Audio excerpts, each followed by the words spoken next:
Well, thank you once again, and honored to be here. You made that very clear, and as the game gets closer, I want to thank all the folks involved, like Neely, all the way down to our hosts and people who take care of us. So this is one of the favorite bowl games I've ever been to, and always look forward to coming back. And very proud of our preparation, and look forward to playing the game. Thank you. If you have any questions, please raise your hand so we can get a mic to you. We'll start here in the front row right.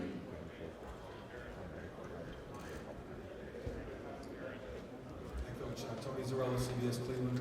How much of a challenge is it for you, and I know you've been in this position many times, when we go more than a month between playing games and keeping your guys locked in? Every team's different. You know, we have a template that I've used for many years, but all the way back to 2008, that was a very veteran team, and we had to basically get them to the final game. We had young teams like the 2014 team was very young.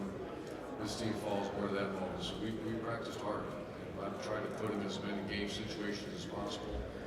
Almost half our roster has never been to a bowl game.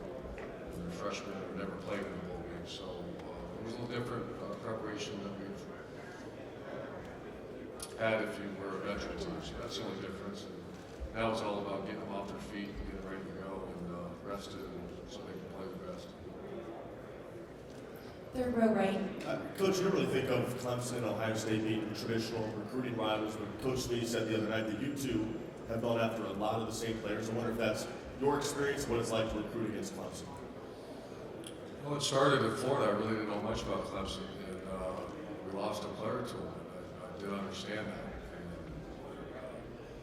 I remember Charlie Strong said, well, Clemson does a good job, and then I got to visit there at ESPN. It's a good place. And so we are certainly probably our rivals, Clemson, Alabama. Those are usually neck to neck with them and fight for the best players. So you win some, you lose some. Back row left. Coach Brad Frey, WYFF in Greenville, South Carolina, straight ahead. Can you talk about your relationship with Dabo Swinney a little bit? You guys have done things in the off-season together in the past, and just talk about the relationship you two have. Yeah, we were together last night, and we were trying to put together when we first met. I was the head coach at Utah. He was assistant coach at Clemson. And Tommy Bowden was the coach, and they sent Steph out to spend 3 days with us.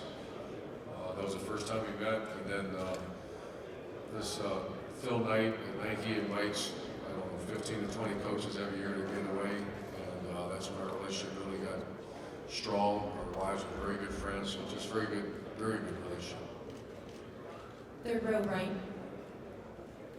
Urban, Greg Morgan from Arizona Sports. Two-part question.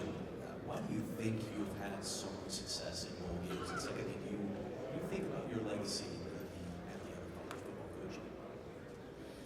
Well, every time you hear the word success, I always credit these guys next to me. We have very, very good players that care. You know, I've had not many, but every once in a while you get a few great players that don't care. That's tough.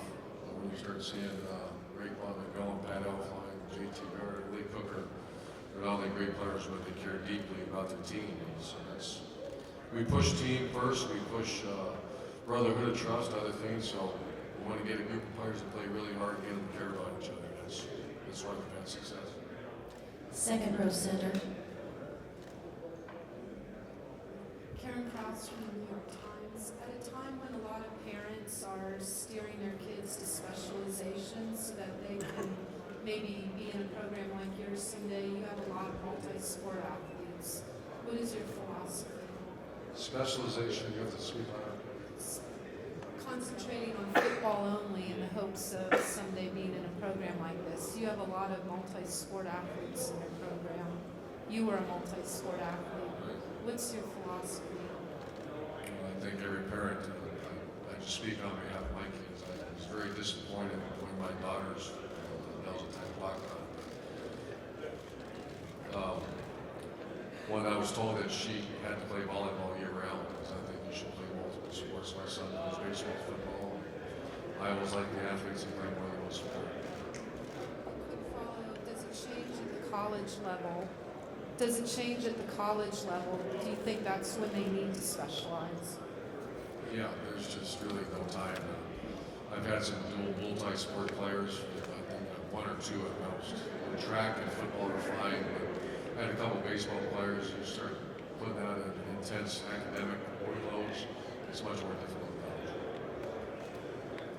Next question.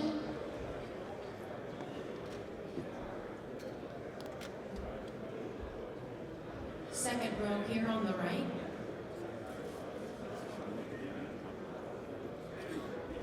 Kristen Craig, USA Today Sports. We're asking guys if Kanye West wrote a song about the team, what the title would be, but I understand you're more of a Sister Hazel fan.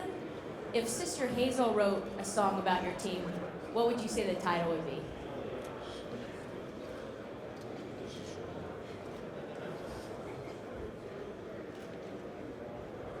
You have to ask one of these younger guys.